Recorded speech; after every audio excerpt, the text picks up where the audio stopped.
Assalamualaikum warahmatullahi wabarakatuh. Perkenalkan, kami dari kelompok 3 akan mempresentasikan hasil observasi kami mengenai sumber daya manusia yang ada di sekitaran tempat tinggal kami. Sebelumnya, perkenalkan keanggotaan kelompok 3 yang terdiri dari Asti Nurpadila, lalu ada Adistia Ainul Mardina, dan ada saya, Nurbahagiatus Solihah, dan juga ada Dinda Nur Pratiwi. Selanjutnya, kepada rekan-rekan kelompok 3 disilahkan untuk mempresentasikan hasil observasinya. Baik, terima kasih atas kesempatannya. Di sini saya akan memaparkan hasil observasi saya di dekat rumah saya, yaitu pembuatan sandal sebagai sumber mata pencaharian di Tugu Sirna. Kampung Tugu Sirna merupakan sebuah desa yang terletak di Kecamatan Ciideng, Kota Tasikmalaya, yang mempunyai potensi dalam industri kerajinan yaitu dalam pembuatan sandal. Pembuatan sandal di Kampung Tugu Sirna sudah berlangsung sejak lama, bahkan sudah menjadi tradisi turun-temurun. Sebagian penduduk memiliki keterampilan dasar dalam memproduksi sandal, mulai dari memotong bahan, menjahit, sampai menyelesaikan produk akhir. Sebagai sumber mata pencaharian, pembuatan sandal memberikan dampak langsung terhadap perekonomian lokal. Pembuatan sandal dapat mengurangi tingkat pengangguran di desa dan mendorong peningkatan ekonomi. Pembuatan sandal tidak hanya menciptakan lapangan pekerjaan saja, tetapi juga menjadi sarana untuk mengembangkan potensi sumber daya manusia di Kampung Tugu Sirna. Pengembangan pembuatan sandal dapat dilakukan melalui beberapa cara, yaitu pertama dengan pelatihan keterampilan teknis. Pengrajin di Kampung Tugu Sirna dapat mengikuti pelatihan keterampilan teknis yang berfokus pada teknik pembuatan sandal, penggunaan peralatan, dan peningkatan kualitas produk. Pelatihan ini mencakup berbagai aspek, mulai dari cara memilih bahan baku yang berkualitas, teknik menjahit yang kuat dan estetis, hingga penggunaan teknologi sederhana untuk mempercepat proses produksi. Yang kedua yaitu ada pendidikan kewirausahaan. Pendidikan ini meliputi bagaimana mengelola usaha, pemasaran produk, dan pengelolaan keuangan. Dengan pengetahuan tentang kewirausahaan, para pembuat sandal mampu mengembangkan usaha mereka menjadi bisnis yang berkelanjutan yang lebih besar. Hal ini akan mendorong peningkatan pendapatan dan kesejahteraan masyarakat.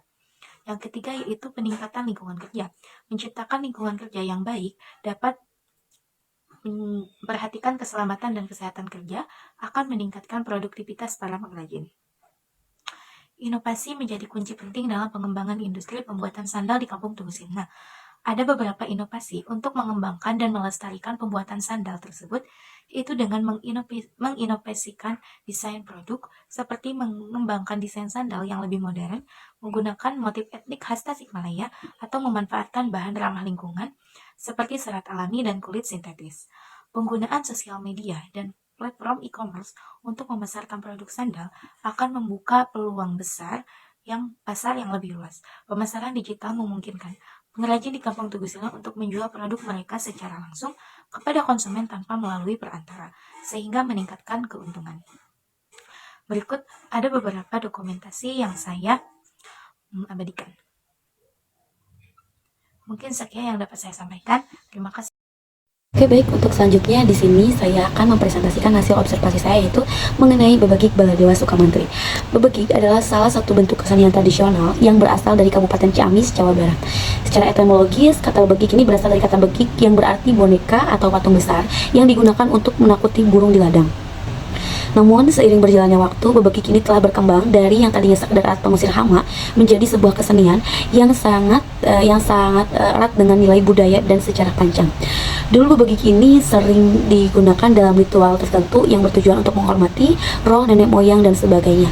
Bagian dari upacara adat juga, bebegik ini dapat dilibatkan dalam berbagai acara seperti upacara adat. Terus juga bebegik ini memiliki fungsi ganda dalam masyarakat Ciamis. Yang pertama itu sebagai alat untuk menakuti hama di ladang, yang kedua sebagai bentuk ekspresi budaya dalam berbagai acara adat dan ritual, seperti halnya dapat dilakukan juga pada acara kayak 17 Agustus ataupun hitanan yang lain-lainnya. Nah, boleh mungkin dilanjut untuk slide selanjutnya, yaitu di sini saya memiliki inovasi mengenai bebegik baladewa ini. Dengan inovasi lainnya yaitu saya ingin dengan bebegik ini dapat membuat hal baru seperti membuat hiasan dinding dari topeng bebegik yang dapat menambahkan cara kegunaan bebegik itu sendiri. Hiasan lainnya juga dapat berupa gantungan kunci dari topeng bebegik tersebut dengan topeng dan berat yang bervariasi. Untuk selanjutnya juga dapat diadakan pameran seni, yang mana pameran seni ini berisi mengenai bebegik baladewa, mulai dari bebegik yang ukuran paling kecil hingga paling besar.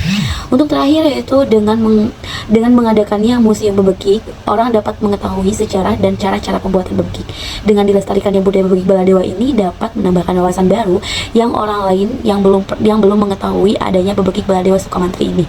Mungkin dari sini dapat menambah pekerja baru juga untuk membuat bebegik baladewa Sukamantri ini, karena bebegik baladewa Sukamantri ini real dibuat oleh tangan manusia sendiri. Mungkin seperti itu.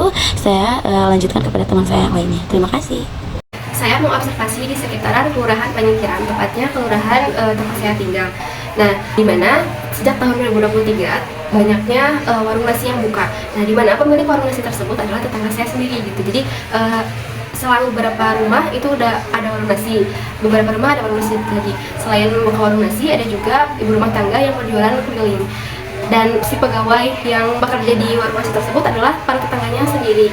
Nah, hal tersebut membuat saya tertarik untuk mengobservasi, dan ternyata kepercayaan diri ibu rumah tangga yang membuka warung nasi dan berjualan masakannya itu karena berawal dari kegiatan memasak yang dilakukan oleh ibu-ibu sejak dahulu. Nah, di mana ketika ada tetangga yang mengadakan acara, nah tetangga tersebut menyediakan tempat untuk para ibu-ibu memasak.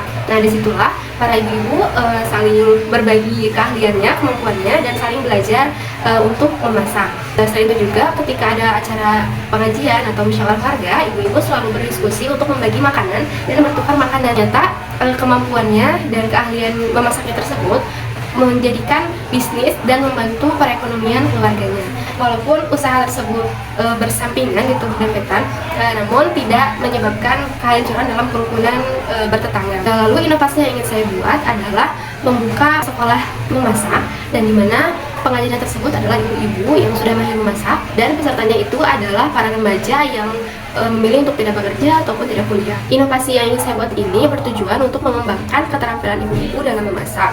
Karena hasil observasi saya, ternyata ibu-ibu tersebut mengasah keterampilannya itu sambil memasak, jadi tidak belajar lagi, tapi dia mengajarkan kepada orang lain sehingga ia bisa mengembangkan keterampilannya. Selain itu juga menambah keahlian perempuan dan juga mengurangi tingkat pengangguran.